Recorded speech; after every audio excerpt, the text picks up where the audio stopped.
Well, good morning, everyone. My name is Cindy, and we are so glad that you are with us. Whether you are here with us in person or you're joining us online, we would love to know. So if you could take a moment and fill out the connection card, which is located on the Constance app. If you are a guest or you're just joining in with us online for maybe the first time, you can text CFC guest to 9400, and we will send you a link with some more information about our church. Well, coming up next weekend is one of our favorite celebrations as a church family. It's Baptism Sunday, and we're going to be celebrating with an outdoor worship service at both 9:30 and 11 a.m. Now, these are outdoor services, but we still need you to register, and you can do that starting on Thursday. So bring your lawn chairs, bring some coffee. We're going to be spread out on the south lawn, and if it happens to rain, we'll just head into the auditorium. Well, we are so grateful for your giving during this time, and as you know, we're not passing an offering plate right now, so we're so grateful that you're giving online, that you're utilizing our boxes by the door in the auditorium and in the family room. We are just so grateful for that, and grateful for your partnership as we help connect people with Jesus. Well, there are so many ways that we worship the Lord, but this morning we are so excited to sing praises to God together. Like Cindy said, we're starting our morning with songs, so wherever you are, let's stand up together, whether you're here in the auditorium, you're over in the family venue, or you're joining us from home. Let's lift our songs to Jesus. He is the founder, the perfecter, the object of our faith. Let's sing and worship Him together. Come on.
We praise Jesus today. We look to him. We look to our God who is merciful to us in our sin and our darkness and our rebellion against a holy and a perfect God.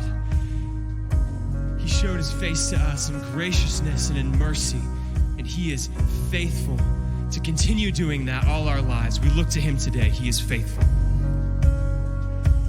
Great is thy faithfulness, O God, my Father. There is no shadow of turning with thee.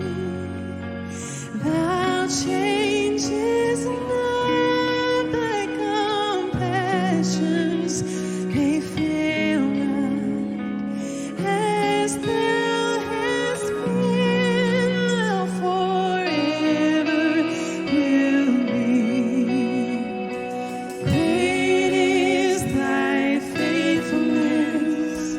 Great is thy faithfulness. Morning by morning, new mercies I see. All I have needed, thy hand hath provided. Great is thy faithfulness, Lord, unto me.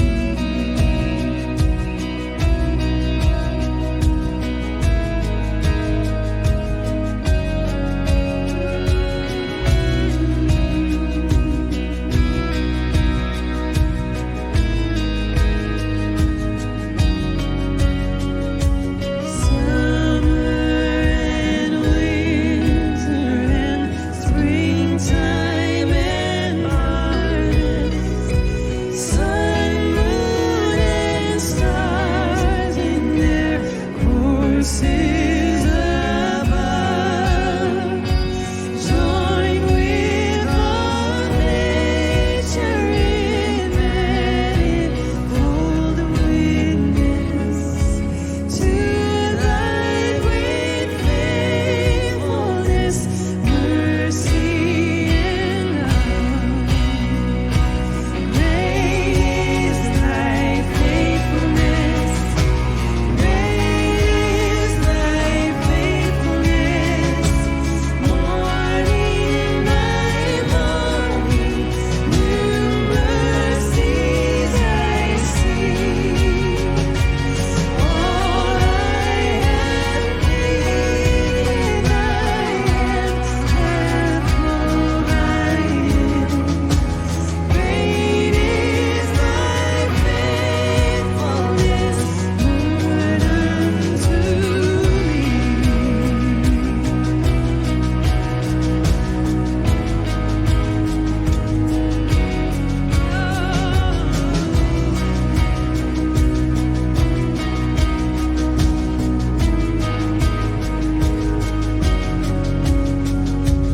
pardon for sin, the peace that endureth, thine own dear presence to cheer and to guide, strength for today and bright hope for tomorrow.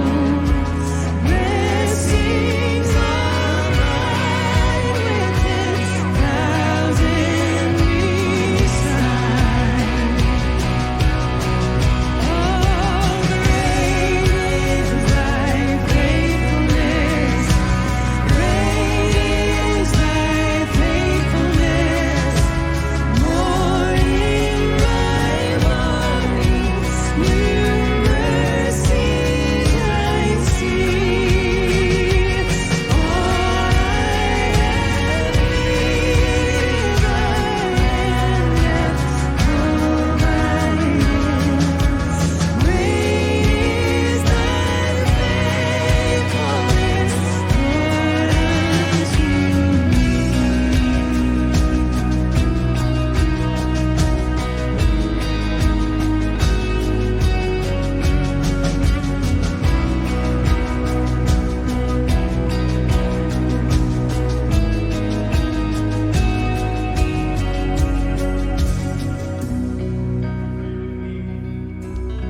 Father, we stand here in this room or in the family venue or at home just in awe of your faithfulness, your continued faithfulness, demonstrated in Egypt and slavery back in the day in the Exodus, demonstrated to us as you sustain us every single day of our pandemic. You are faithful then, you're faithful now, you will be faithful tomorrow, and we could bank on that, Lord, because your word tells us, and so we stand and we thank you for that you provide all of our needs. Lord, bless this time as we sit in your word. Give us what we need to move forward in your faithfulness this week. Amen. You guys can have a seat. Well, my name is Greg, and as you came in, I'm the high school pastor, and as you came in, you got a rock and a marker. I'm going to tell you right now, that is not ammunition, regardless of what I say.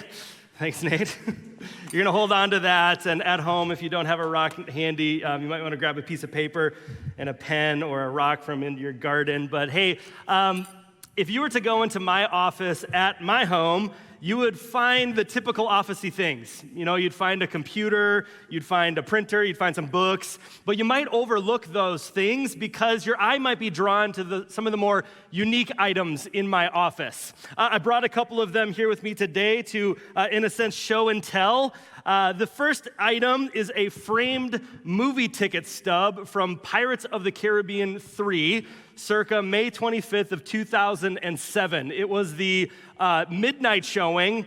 I was young back then, did midnight showings. That's the first item. And the second item is this. It is a vintage toy monkey. Now, you might be thinking, Greg really needs to clean his office. And while, yeah, that's true, that's not why I brought these two items with me today. Each of these items hold a special significance to me. This ticket stub was from a group outing with a bunch of friends. One of the friends was a beautiful brunette named Lindsay. I was able to finagle a spot near her in this movie, and the rest is history. This ticket stub on my shelf represents a lifelong relationship. This monkey is a gag gift from a former student of mine. The student is now pursuing full-time ministry, and this monkey, oddly enough, serves as a representation for me of a reminder of a call that God has placed on my life to equip the next generation for the work of ministry. And I bring these things up because I bet that if I were to go into your house, I might find items of significance for you as well. Be it a souvenir from a trip or an award you won or a photo from a family member who has passed. The point is this, is that we are tactile people, right? We love to have something that we can hold and touch and look at that brings us back to a memory or reminds us of a big event or represents someone that is significant to us. We memorialize these events that hold meaning. I want you to do me a favor. Here in the room, the family venue, or at home, I want you to turn to someone near you and tell about what you have in your house that serves as a memorial and what it represents. If you're at home, you might even point to the thing if it's in your living room and talk about it as a family. I'm going to give you 15 seconds to do this, so you got to be quick. You can go ahead and talk.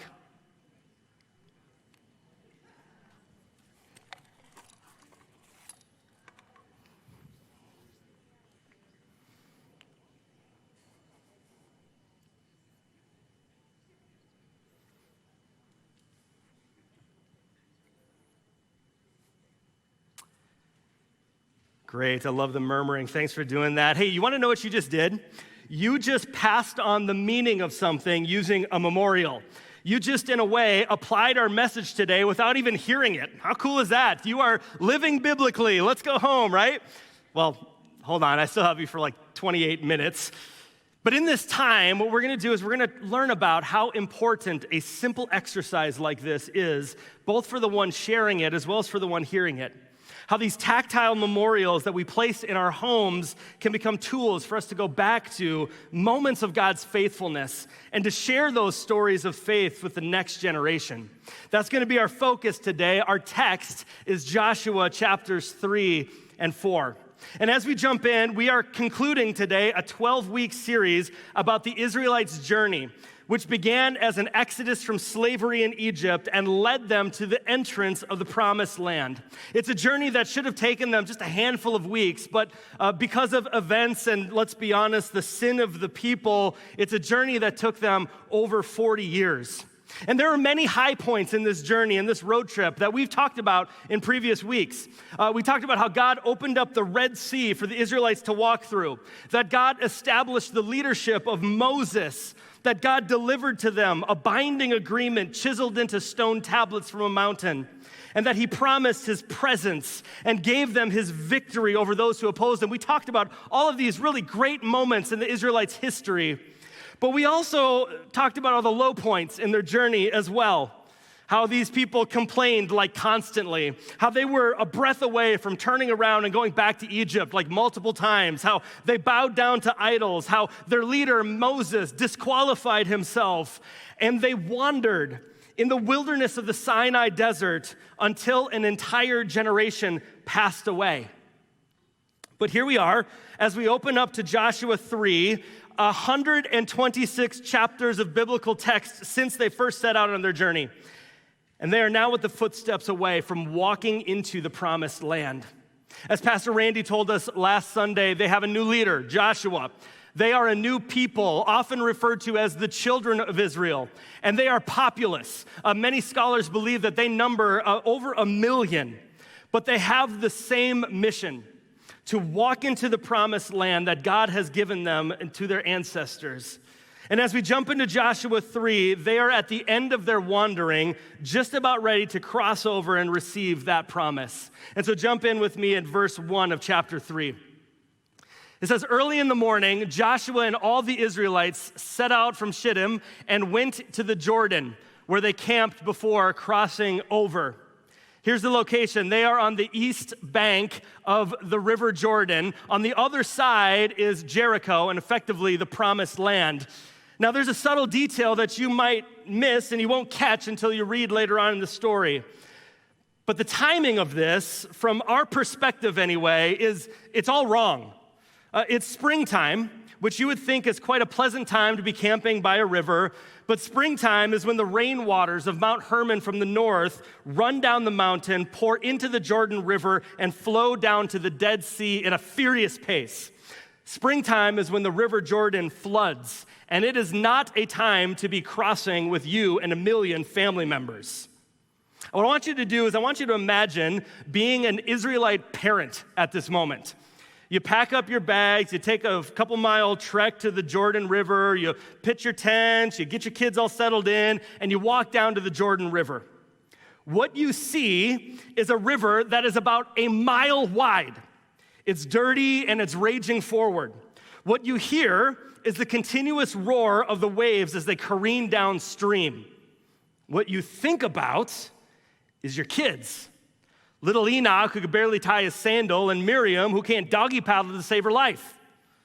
And then you think about your stuff, your livestock, your clothes, your tent supplies, and husbands, let's hope that you think about your wife.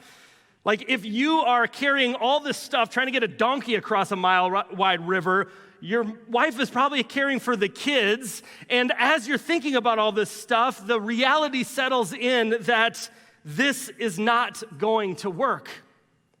The thought of your family trying to cross that river to get to the Promised Land, it's terrifying.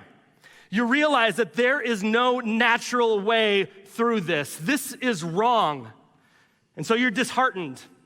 And you turn around, you walk back up to camp, and this is what you hear. Look at verse 5. Joshua told the people, "Consecrate yourselves, for tomorrow the Lord will do amazing things among you." Amazing things. That phrase in Hebrew is the closest word in the Old Testament anyway for what we today call miracles. Joshua is basically saying, God is going to perform a miracle here. And I love how author and theologian C.S. Lewis defines the word miracle. He says that it is an interference with nature by a supernatural power. For Lewis, nature is simply what happens of its own accord. like the natural way things are. For example, nature is the Jordan River at flood stage. What happens of its own accord is that it flows and that it floods. But Joshua tells the people, tomorrow, a miracle is going to happen. God will interfere with the natural flow of things. And so if you are an Israelite parent at that moment, here's what you do.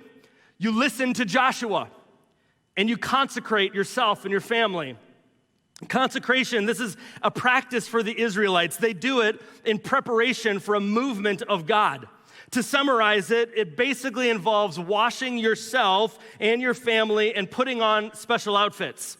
It's kind of like the practice of taking a shower and laying out your clothes before Sunday morning church service. This practice is preparing yourself for interacting with God, the one who breaks through the natural. And I think that there's something to be said here. And it's what do you do when a problem as wide as the Jordan River before you, and there's no natural way out of it? What do you do? Well, you consecrate yourself. You prepare yourself to see God break through. This is why we spend our mornings in the Word of God. This is why we make it a habit of fellowshipping here or online every Sunday morning. We do these practices in preparation to see God move. And so as an Israelite parent, you hear the roar of the Jordan in the distance, and you take your children, and you wash them up, and you lay out new outfits, and you get ready to see God interfere. Because God, the living God, He is going to interfere. So as the story goes, Joshua, he gathers all of his people the morning before this miracle, and just before they begin to break camp, this is what he says. In verse 9, he says, come here and listen to the words of the Lord your God. This is how you will know that the living God is among you, and that he will certainly drive out before you the Canaanites, Hittites, Hivites, Perizzites, Girgashites, Amorites, and Jebusites.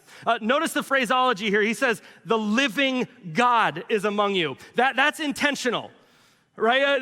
That is intentional. Because on the other side of the river, the Canaanites, the Hittites, the Hivites, the Perizzites, the Girgashites, the Amorites, the Jebusites, they've all got their religious systems. They've all got their quote-unquote gods. But none of them are living.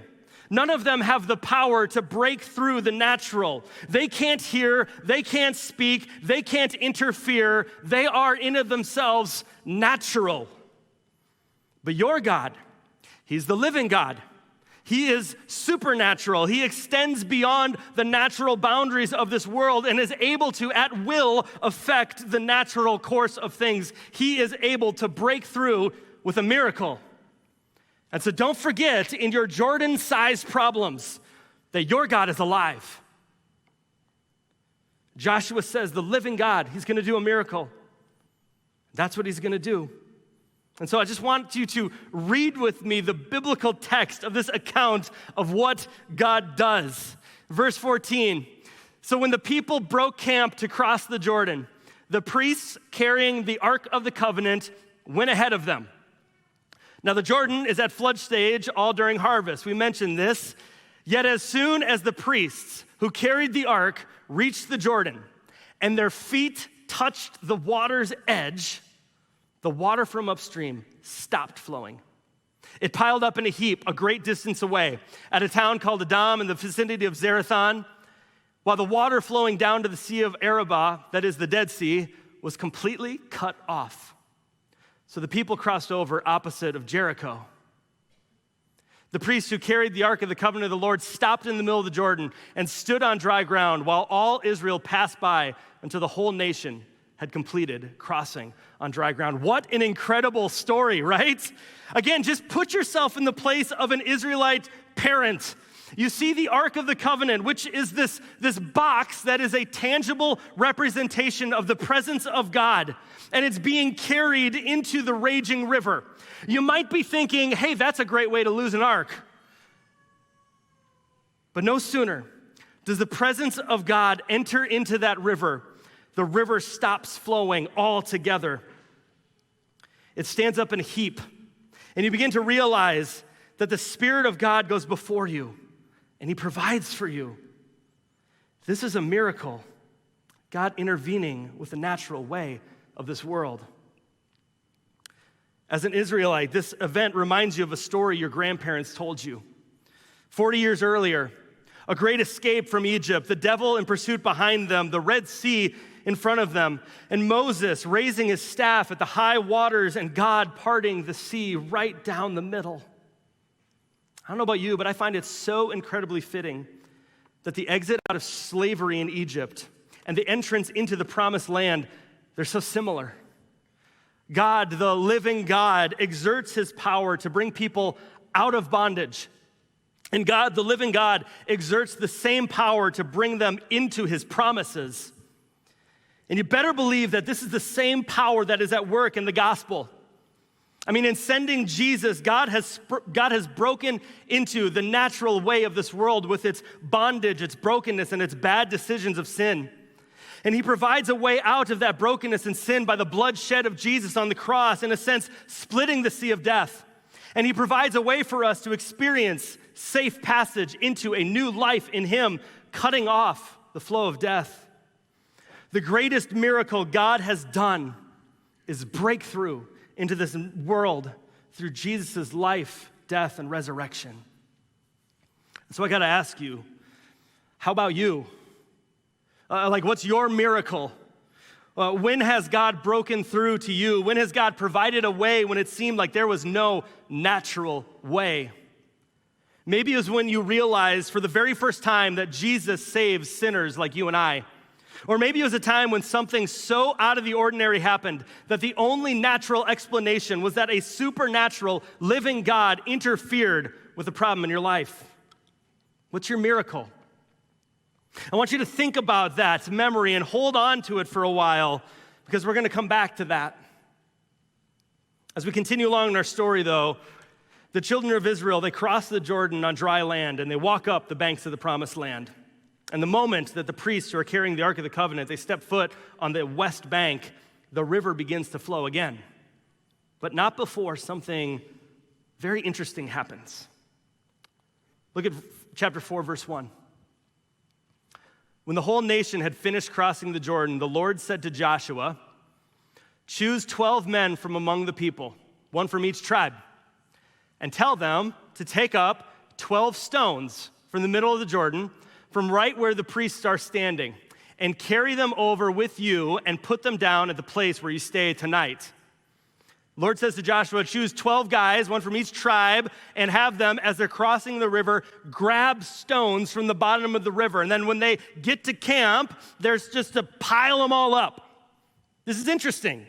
Why does God say this? Well, let's continue on. He'll tell us. And so Joshua called together the 12 men he had appointed from the Israelites, one from each tribe, and said to them, "Go over before the ark of the Lord, your God, into the middle of the Jordan. Each of you is to take up a stone on his shoulder, according to the number of tribes of the Israelites." And here's why. To serve as a sign among you. To serve as a sign. The idea is simple. It's when you see a miracle, you make a memorial.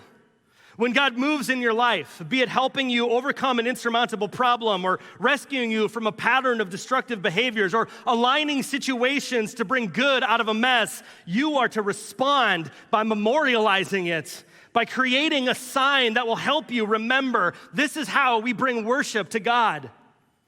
I'll say it again, we are tactile people. We bring souvenirs back from vacation. We take grandma's china and we lay it out for a special meal. These are signs among us that help us remember. Another item in my office is a cardboard cutout in the shape of a tire. Early on in my marriage and in ministry, finances were very tight.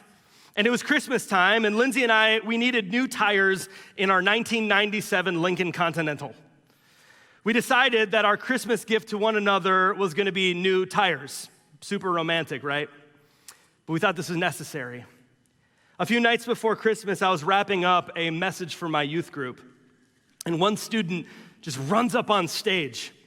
The student had found out that Lindsay and I were living pretty lean, and they rallied the students together to buy us new tires. To represent this, they brought up a cardboard cutout in the shape of a tire. And I kept that tire, And each time I look at it, it reminds me that God moves in the hearts of the next generation, that God inspires them to do amazing things, that God provides in incredibly generous ways. And that's what these stones are. They are tangible items at the bottom of the Jordan that represent an intangible miracle, piled up as a memorial so that they may remember that God provides. But there's another reason this memorial is so important. It's not just for their own memory, but it's for the next generation's memory as well. Read verse 6. It says, in the future, when your children ask you, what do these stones mean? Tell them that the flow of the Jordan was cut off before the ark of the covenant of the Lord. When it crossed the Jordan, the waters of the Jordan were cut off. These stones are to be a memorial to the people of Israel forever. Here's the reason. So that we can share this story with the next generation. Tell them, Joshua says. When you see a miracle, you make a memorial. Because there's going to be a moment in the future where your kids will ask you, what does this mean? And you will get to tell them the story. My daughter, Arietta, she is 1 year old. And she started walking about 2 months ago. She can't really talk, but she's super curious. And so she does this thing where she walks up to me, like hands out, and I'm like, oh, that's sweet. And I pick her up, and no sooner do I pick her up than she turns around completely around for me and starts pointing to whatever in the room she could see. It's kind of like her way of saying, what's that? What's that? And I answer, she says, what's that? And I say, that's a lamp. What's that? That's a chair. What's that? That's your mom. Now, if that doesn't represent the role of a parent, I don't know what does. I mean, we take our children and we help them discover the way things are in this world. It's our job, in a sense, to point out what we know so that they might know. And for Christian parents, we not only pass on the way things are, but we pass on the reality that behind the things that are, there is a God who is, that has created the things that are and gives meaning to the things that are and leads us in a way that we should go about interacting in the way the things that there are. The role of a parent is to pass this on to our children. And this is a concept that the children of Israel would have found absolutely familiar. In fact, not long ago in their history, Moses, their former leader, they gave this command in Deuteronomy chapter 6, verse 5. He says, love the Lord your God with all your heart and with all your soul and with all your strength. These commandments that I give you today are to be on your hearts. Impress them on your children. Talk about them when you sit at home, when you walk along the road, when you lie down, and when you get up.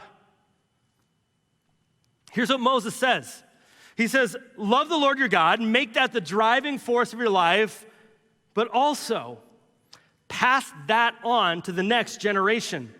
Talk about it at home and outside of the home. Talk about it in the morning, at night. What he's saying is our role as parents. And I also believe that he is not only talking to parents, but he's talking to people who know parents in this context. He's saying our collective role is to pass on the faith to the next generation everywhere and always. And so do me a favor, if you're in the room or if you're in a family venue or even at home, I want you to raise your hand if you are a parent. Now keep your hand up, and if you don't have your hand raised, I want you to look around, and I want you to raise your hand if you know somebody with their hand raised. If you have your hand up, congratulations, you have just volunteered to train up the children of our church, our family ministries team. They're here, they're gonna be taking down your names, they're gonna contact you within the next hour. Just kidding, but kind of not. The point remains, is that it's our job to raise up the next generation to love God and marvel at the amazing things that he does. It's not just the church's job. It's not just the family ministry's job. It's the parent's job, the step-parent's job, the small group leader, the friend, the coach, the neighbor, the acquaintance, the grandparent, the auntie, the uncle, the coworker, the teacher, and the boss. We reach down to the next generation and we pass on our faith. Moses uses this phrase, impress these commands on your children. The image associated with the word impress is that of an engraving artist chiseling into a blank slab of rock in order to create out of it a memorial. The idea is that we take our children and with painstaking care, we impress or we etch into them the Word of God so that it might last.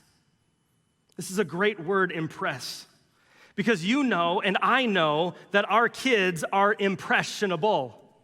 They are, in a sense, blank slates, open to any and every message that anyone wants to etch into their lives.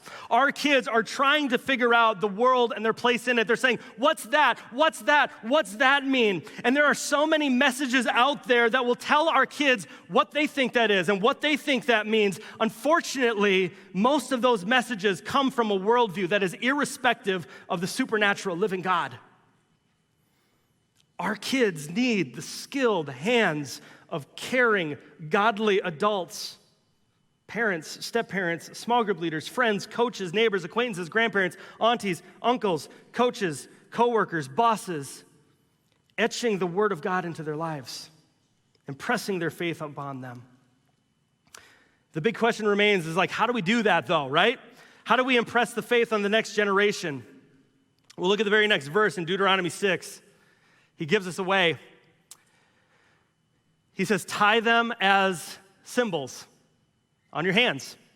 Bind them on your foreheads. The next verse, he says, we don't have the next verse. That's okay. He says, write them on your door frames of your houses and on your gates. What he says is make memorials, tangible items that can be displayed to the next generation. And you guys, we can do this. We can create object lessons in our homes that will lead to discussion. We can place Bible art on our walls that reinforce the driving values of our lives. We could spur on our kids' imagination of faith with tangible items that can serve as learning tools. But I get it. You might be like, but Greg, I'm not really that crafty. And to that, I would say, I don't really care. You know how to write, correct? A handwritten verse on a note card can be a memorial. A cardboard cutout of a tire can be a memorial. Joshua used plain old rocks. I don't even think he polished them. The reality is that it's not the actual item that's important. It's the story that you tell that's important. Look again at Joshua, what he says in verse 6. He says, in the future, when your children ask you, what do these stones mean? A more literal translation of this is, what are these stones to you? The Israelite children will one day point at the stones and ask what they mean to the parents personally. And the parents are to be ready to give an answer of what God has done for them personally. In the same way, there will be a moment in your future when your kids or your grandkids or somebody else's kids will ask you, in a sense, what are these stones to you? Or what is God to you? Or what difference does your faith make on you? And it's going to be your job to answer personally, to tell a story. When we see a miracle, we make a memorial because there will be a moment in the future where we will get to share what it all means. This is how we impress the faith on the next generation, by sharing the stories of his miraculous work in our lives. You want an easy way to tee up those conversations? Make memorials. Leverage the curiosity of our little blank slates with notes or cardboard cutouts or something else tangible. And one day in the future, when they are older, they might do the same with their kids. That's Joshua's vision anyway. I got one more passage to show you. And this happens 10 days after the events of the Jordan River. The Israelites, they're camped up at a place called Gilgal. And once again, Joshua sets up these stones. And once again, he tells the Israelites why. In verse 21, he said to the Israelites, in the future, when your descendants ask their parents, what do these stones mean? Tell them Israel crossed the Jordan on dry ground. Did you catch it? Did you catch the shift in phrase? He says, when your descendants ask their parents. Joshua's vision was that years down the line, these memorials will still stand and will testify to the miracle of the living God. Now, when those stones aren't there anymore, but the story remains. The story has been passed on from generation to generation. Listen, there is going to be a moment in the future, and you will be gone. You might be memorialized as a picture on somebody's end table. And there might be a moment when someone young asks somebody older, pointing at your picture, who is that? What were they all about? My question to you is what do you want them to say? For me, I hope that what will be said is that's your great, great, great, great Grandpa Greg. He believed in God and was used by God in mighty ways for his kingdom. Through the good times and the bad, God provided miracle after miracle. And we now follow in that same faith. What do you want them to say about you? What story do you want passed on? What miracle of God's provision do you want memorialized for the next generation? A few minutes ago, I asked you to hold on to a memory of God's faithfulness in your life. Now I want to give you a moment to memorialize it. For those of you who are here in the auditorium or in our family venue, when you came in today, you received a river rock and a marker.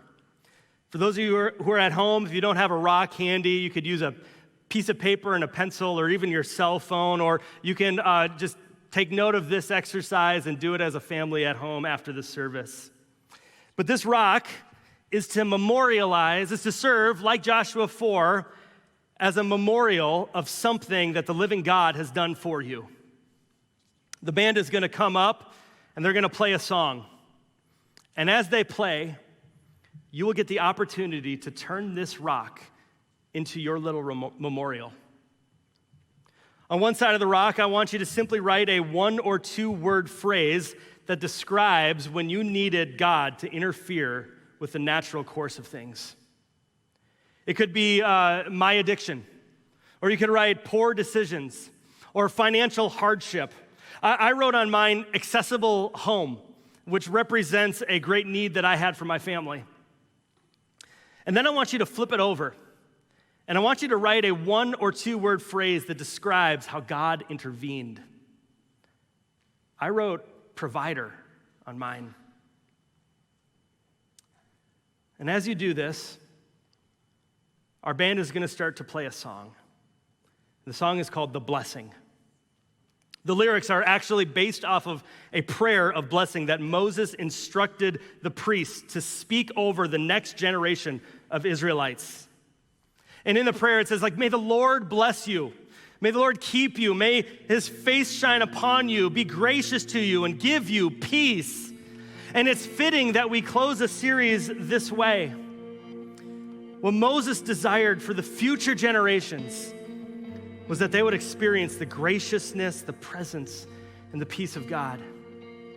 And you know what? We want that too. For our generation and the next generation and the next generation, God, we want that too. And so when you are finished writing on your rock, I want you to do something. I want you to just hold on to it, and I want you to stand, and I want you to sing out these words. I want you to sing them out as a blessing for the next generation. Maybe think in your mind of the people that you know who is young around you, that you can share the memorials and the miracles that have happened in your life. So write, and when you're ready, stand and bless the next generation.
There's no greater representation that God is with us than considering Jesus on the cross.